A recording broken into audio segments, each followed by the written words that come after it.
Salutations à tous les opérateurs spirituels, et que la flamme de l'amour et de la compassion s'installe dans votre cœur. La croissance spirituelle repose essentiellement sur l'autopurification, consistant en la transformation de la conscience et la modification de ces tendances discordantes qui interfèrent dans votre évolution. Il existe 3 aspects dans le processus de l'autopurification. 1. Découvrir vos défauts et vertus qui sont évidents dans votre personnalité. 2. Découvrir les ombres de l'ego dont vous n'êtes pas conscient. 3. Travailler sur le mental subconscient qui, bien qu'inconnu, guide habituellement votre vie. Bien que découvrir ce qu'il y a dans le subconscient par l'exploration consciente et persévérante ne soit pas une tâche facile, vous allez graduellement en prendre conscience. La première étape dans cette tâche ardue et désagréable de découverte de vos défauts consiste à distinguer les tendances disharmonieuses qui ont une relation directe avec votre conscience et qui, par conséquent, sont sous le contrôle de votre volonté. Vous découvrirez en plus des tendances discordantes reliées à vos émotions et que vous ne pouvez pas transmuter consciemment. Les émotions négatives ou discordantes ne peuvent être transformées que par la croissance spirituelle et non au moyen de la pression ou de l'action volontaire, indirectement toutefois.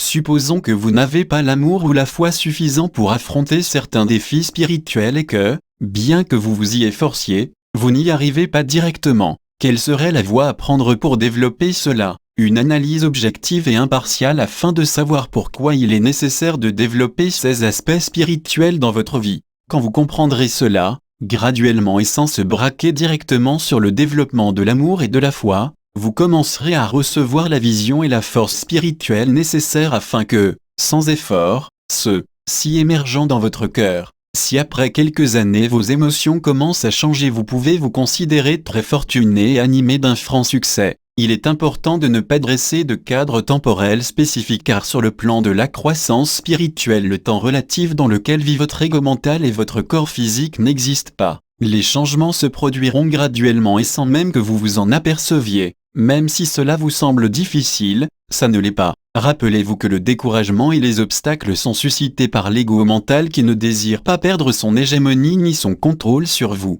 La modestie, la volonté et l'effort en vue de se transformer sont d'importants outils dans votre évolution spirituelle. Il est important dans cette première phase que vous vous prépariez psychologiquement à faire face à vous-même, ce qui revient à vous confronter aux ombres de l'ego qui ont pris possession de vous. Cette phase est caractérisée par la lutte entre votre être essentiel et l'ego mental, et votre niveau de conscience ainsi que votre sincérité détermineront qui des deux sortira vainqueur. Au début, l'ego mental essaiera de vous décourager pour que vous ne vous affrontiez pas à lui. Il vous enverra des messages comme « Ne crois pas tout cela, ce n'est peut-être pas nécessaire, je n'ai pas assez de force, je n'ai pas le temps, c'est très difficile, et si je n'y arrive pas dans cette phase ?» Il est important que vous soyez sur vos gardes en vue de détecter ces messages ainsi que leur origine. Utilisez-les comme un soutien de principe afin de vous immerger profondément dans votre être essentiel. Essayez de comprendre qui vous envoie ces messages négatifs. Si vous les observez et les analysez objectivement avant qu'ils ne s'emparent de vous,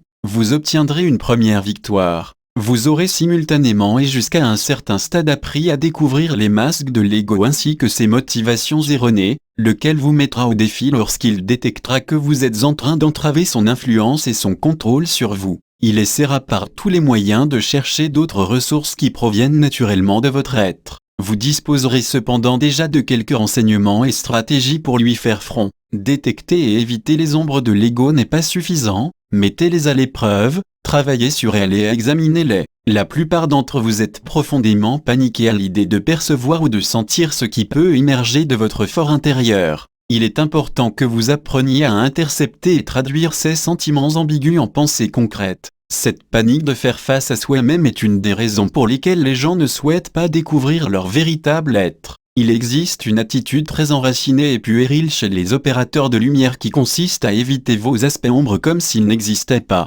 L'ego mental est immature et ignorant, il est programmé par vos défauts et la distorsion de la réalité. C'est pourquoi il est important que vous n'occultiez pas vos ombres mais que vous y fassiez front. Elles sont une projection de l'ego, lequel n'est autre qu'une réplique erronée de votre être essentiel. Vous êtes ici et maintenant pour y faire front et le transmuter, car il n'est pas votre véritable moi. L'être essentiel se manifeste toujours généreux, bienveillant, compatissant, fraternel, solidaire, etc.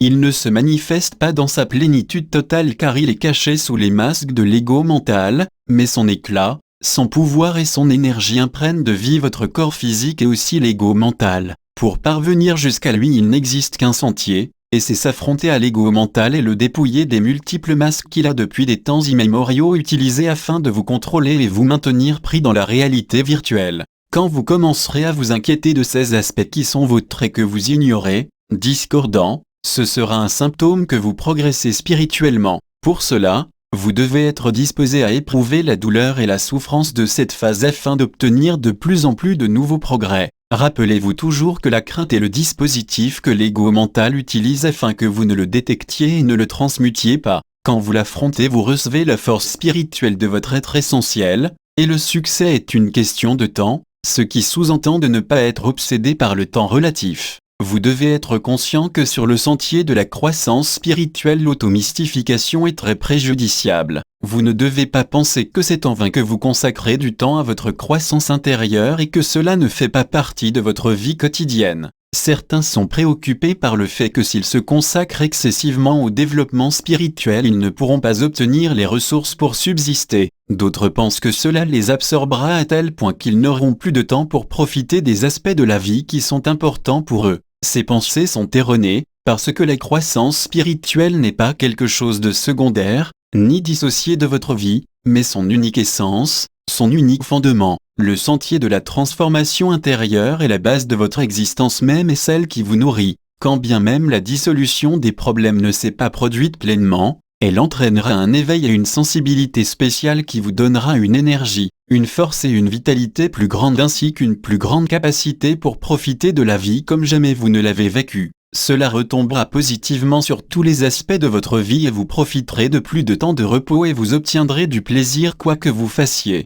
Vous sortirez de cette façon de la monotonie dans laquelle vous vivez d'habitude. Ces effets ne sont pas une utopie, mais le résultat réalisable et réel de ceux qui travaillent dans la perspective de ce que je vous transmets. Les résultats ne seront évidemment pas immédiats, et ils se manifesteront en fonction de votre persévérance ainsi que de votre détermination à croître spirituellement. Vous comprendrez alors combien vous êtes fortuné d'avoir choisi le sentier de la transformation intérieure, même si vos conflits les plus importants n'ont pas disparu. Vous devez comprendre que les défauts, ou projections ombres de l'ego qu'il y a en votre fort intérieur et qui se manifestent à travers vos pensées, vos sentiments et vos actions discordantes sont le résultat de votre transgression des lois cosmiques. Le fait de l'assumer vous permettra de changer graduellement vos tendances, vos émotions et vos pensées erronées en provoquant une libération d'énergie vitale, laquelle était retenue. Entreprendre le sentier de la transformation intérieure n'est pas un aspect complémentaire de votre vie mais son essence.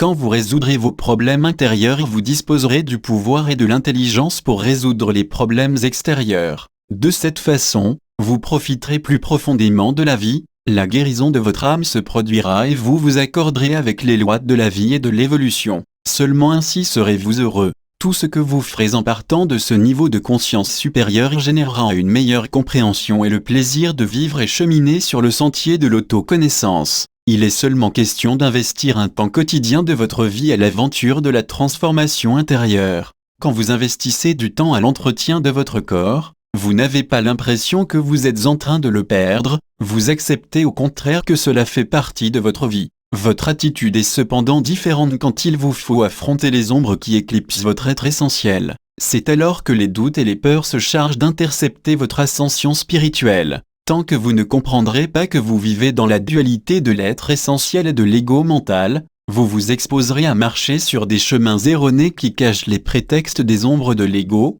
et vous succomberez. Les tendances discordantes de votre caractère et de votre conduite ne sont pas le seul obstacle dans votre croissance intérieure. Les peurs font aussi partie de la galerie des défauts de l'ego. Vous n'êtes pas conscient que non seulement vos peurs vous nuisent à vous mais aussi aux autres. Elles occultent la lumière de l'amour, de la compréhension et de la vérité. Sur le sentier de la transformation intérieure, le dépassement des faiblesses n'est pas le seul aspect à prendre en compte. Vaincre vos peurs est aussi important que transmuter vos défauts. Pourquoi est-ce si important de vaincre la peur? Parce que tant qu'il existera la peur dans votre cœur, la possibilité de nuire à vos semblables existera. C'est seulement quand vous déciderez d'affronter les ombres de l'ego mental que vous pourrez réellement dire et sentir que vous êtes lumière conçue pour disséminer amour, harmonie et paix en votre fort intérieur, sur la terre et dans les cœurs de vos congénères. Melchizedek analysé par Rama At Imam.